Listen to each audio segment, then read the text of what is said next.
Hello everyone, welcome to part 5 of this mini-series about analyzing transactions, and now we're going to talk about journalizing. So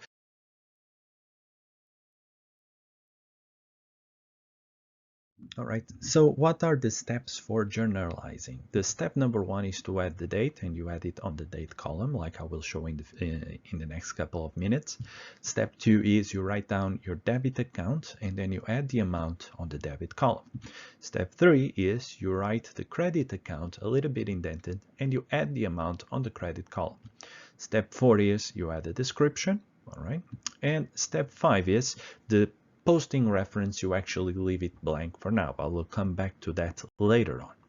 So let me quickly show you an example of how journalizing looks like. Here I have my journal, all right? And I have my date column, my description column, my posting reference, my debits, and my credits. And I have here a transaction that is very common, especially at the beginning of a business, obviously, which is investing into a new business. So in this case, on April 3rd, Nuno invests $15,000 in exchange for common stock. So I just want to show you how the process would look like of posting this transaction. It just make it easier by removing the guidelines. So the first thing I would have to do is the date. Step 1, date. So I start with April, and then on the second column here I place the date, so April 3rd. Then I have to analyze for this transaction what are the two accounts that I must use. Well, one will be, let me write here, one will be cash and the other one will be common stock. All right, out of this, cash, because cash is increasing, it will be debit, and common stock, and because cash is an asset, common stock owner's equity is also increasing, so it would be credit, and the value would be 15,000 and 15,000. So let's get to that. Like I said before, the first thing you have to do is to write the account that is in debit, in this case cash. Then I'll write the 15,000 in the debit, right? Then I would have my common stock account, common stock, and I'll place the amount in debit. Okay, so this over here would be indeed, there you go, more pretty. So step 1, enter the debit account. Step 2, enter the credit account. Step 3 would be add a description, and here I typically put it in a different font so that I know it's the description, and I write, for example, initial investment from Nuno in the business. Okay, and this is my description, so this was my step 4, and finally step 5, posting reference. We leave it empty, and this is it. This is how we post a transaction, and you would do this for every transaction that you have to do. So 3 definitions that I need you to know before we move on. Definition 1 is journalizing. Journalizing is the process of recording a transaction in the journal. Journal entry is each one of the entries that we have in the journal. So for example, in the previous couple of minutes ago, I show you how to do a journey entry. And 2-column journey is the one that I gave you. This is a journal with separate columns for debits and separate columns for credits. So there is different types of journals, but I use this one because I believe it's the simplest one, especially when you're still learning about accounting. So I want to show you now is what are the most common transactions that we typically operate in a business. So the first common transaction we have is obviously depositing cash for investing in a business. Whenever you see an owner investing in a business, typically the 2 accounts we use is cash on the debit side, common stock on the credit side. Second one is purchase of land, okay, and you're going to see in some transactions a number between parentheses. Those are notes. I'll show you in a little bit what they mean. But whenever a business purchases land, then on the debit side we would have land, and on the credit side we would have cash. The third common transaction is purchase of supplies, and in this case supplies would be on the debit account and our credit account would be cash. In terms of whenever we provide services for cash, debit account would be cash and the credit account would be fees earned. Whenever we have an expense, it would be on the debit side the corresponding expense account. So for example, if it's an expense related to wages, you use wages expense. If it's an expense related to rent, you use rent expense, and so on. So the expense account would be on the debit side and our credit account would be cash. In case you paid creditors on account, in other words, you bought something in the past, you did not pay it yet, and now you are paying them back for things you have bought in the past. In other words, you're paying your tab. In this case, your debit account would be accounts payable and your credit account would be cash. Whenever you receive cash from clients on account, in other words, you sold something or performed a service, but they hadn't paid you yet. Now they are paying you back for those services. Then, in that case, your debit account would be cash and your credit account would be accounts receivable. Finally, whenever you determine the cost of supplies, cost of supplies means typically at the end of the month we check how many supplies we still have in hand. Now when you determine that, it's not like you paid for those supplies. Well, you bought them in the past, yes, but here you use them, and whenever this happens, then you have a supplies expense on the debit side and you have the supplies account on the credit side. Finally, the last common transaction we have is paying dividends, and whenever that happens, dividends is on the debit account, cash would be on the credit account. Now, the numbers that you see in the different notes through the transactions is this.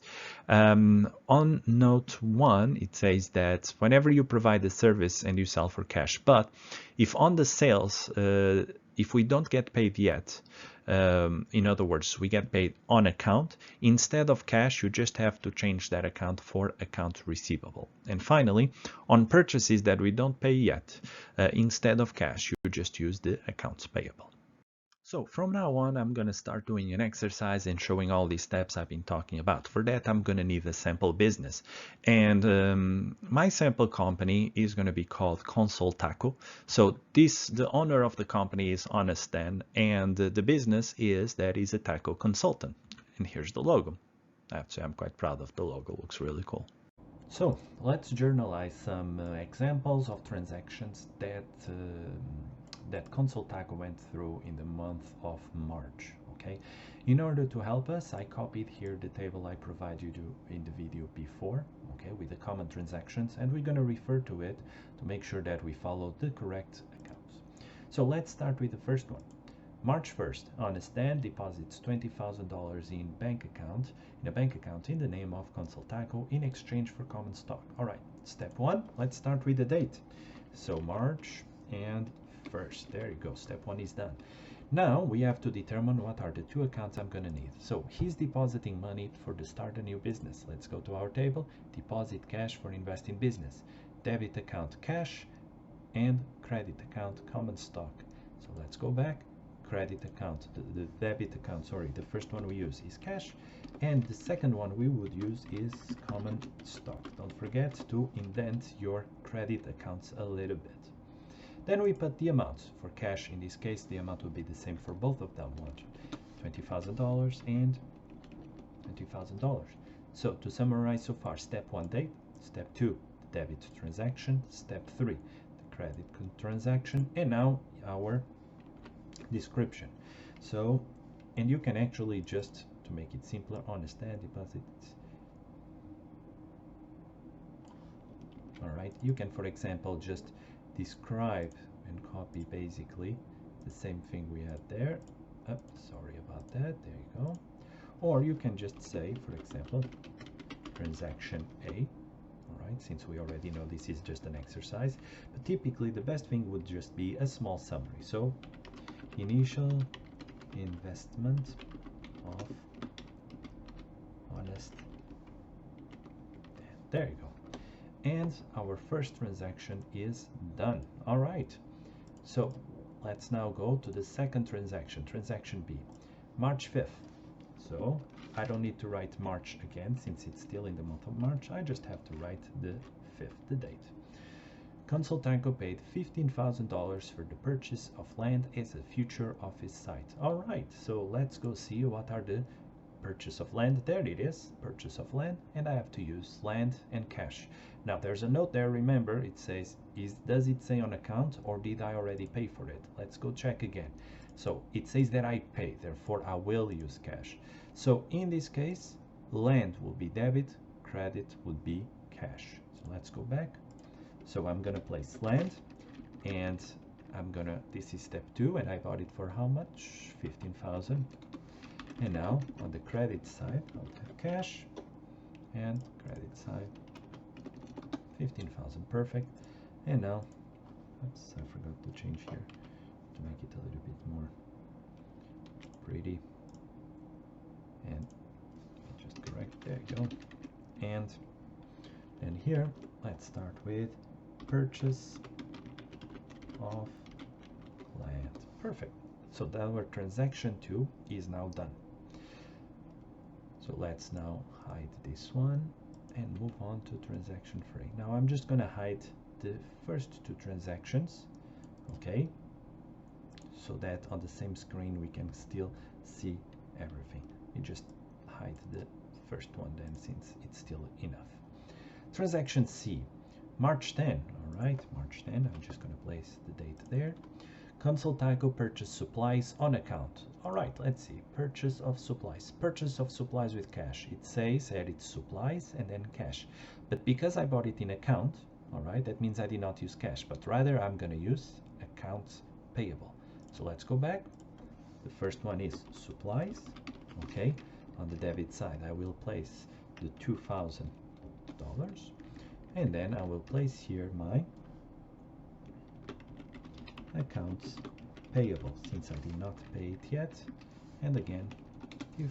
All right, and so step 1 the date, step 2 the debit, step 3 the credit, now step 4 the date, the description, sorry, and it was purchase of supplies.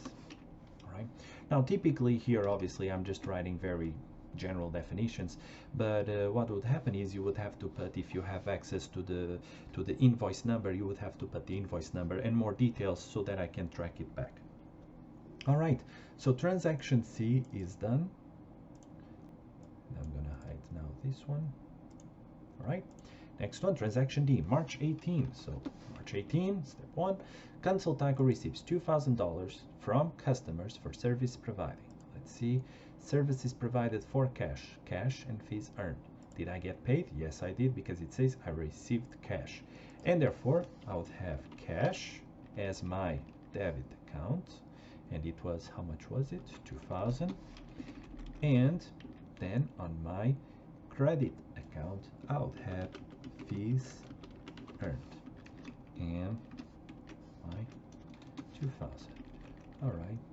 And my description now is services provided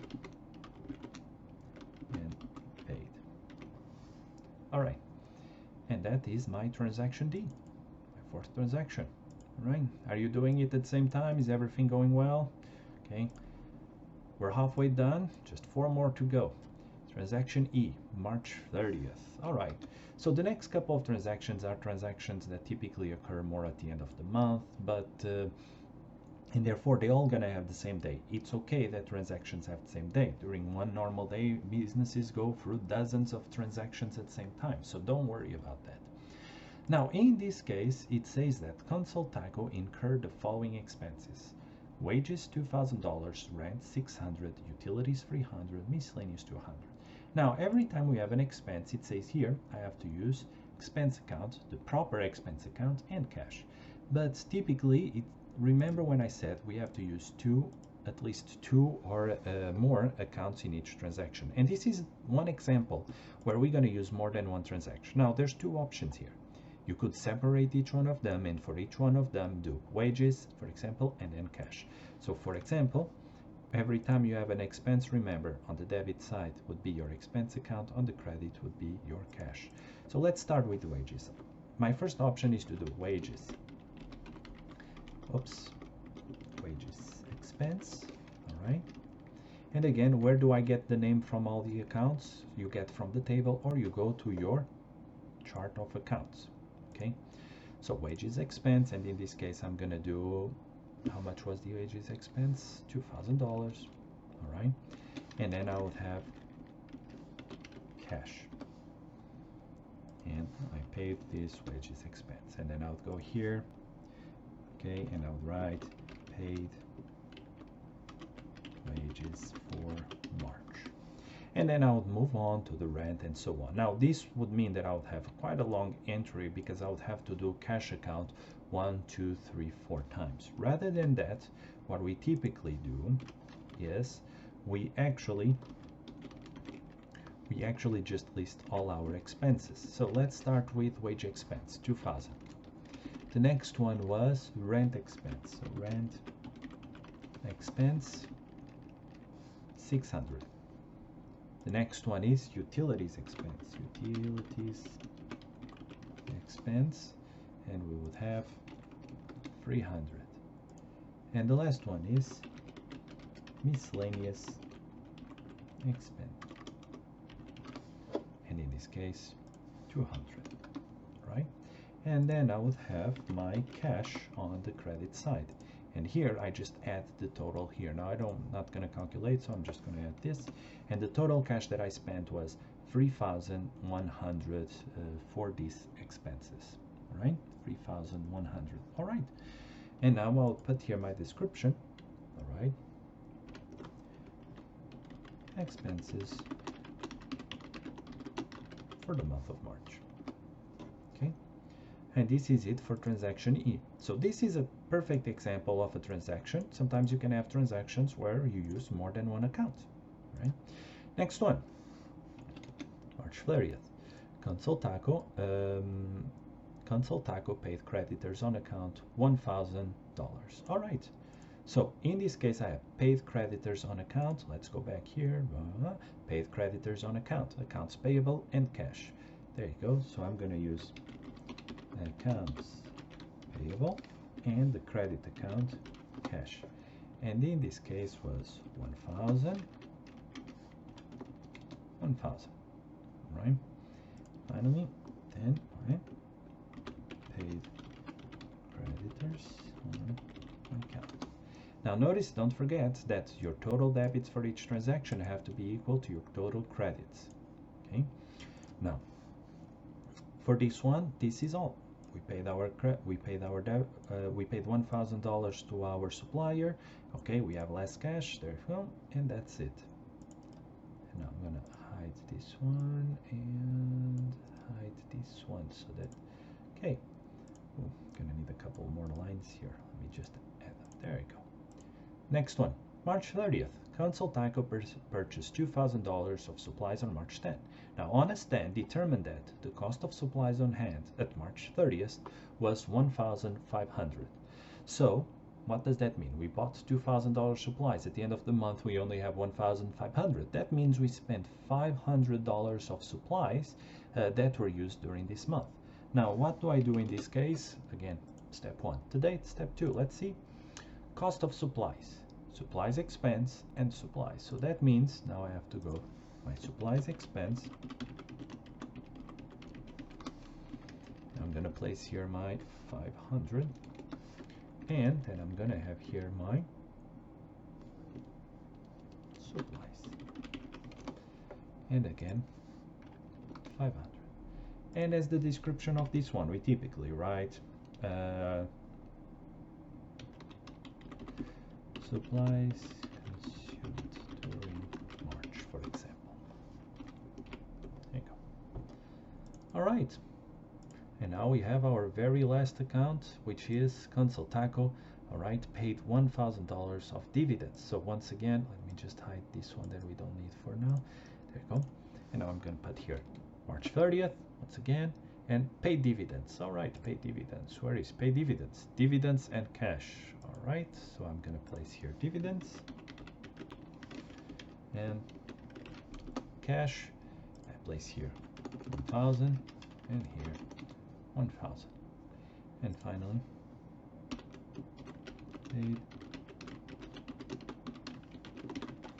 paid dividends to Honest Dan. There you go. Okay, and that's all our transactions. I'm just gonna unhide just to show you, okay, all the things that we did in this journal. Look, we have all our transactions here. Now, typically what I do to make sure, one of the ways to see if you did everything correct. Now, this only guarantees that your total credits and your total debits are correct. So what I do is I add all the things on my debit column, right? And I add all the things on my credit column. And if the two values are the same, which they are, that means that at least the accounts are balanced and that's not a mistake you made. All right. Okay, and that's it. I hope that this exercise really helped you to understand how to journalize transaction. The most important thing, take your time, consult the reference table, consult your chart of accounts, and you will very easily be able to do these common transactions as well. All right, this video was a little bit longer. We covered how to journalize transactions. We covered as well the most common transactions we have. And on the next video, we're going to keep on about the topic of analyzing transactions. But in the meantime, if you have questions about this video, leave a comment on the section below, and I'll see you on the next video. Thank you very much.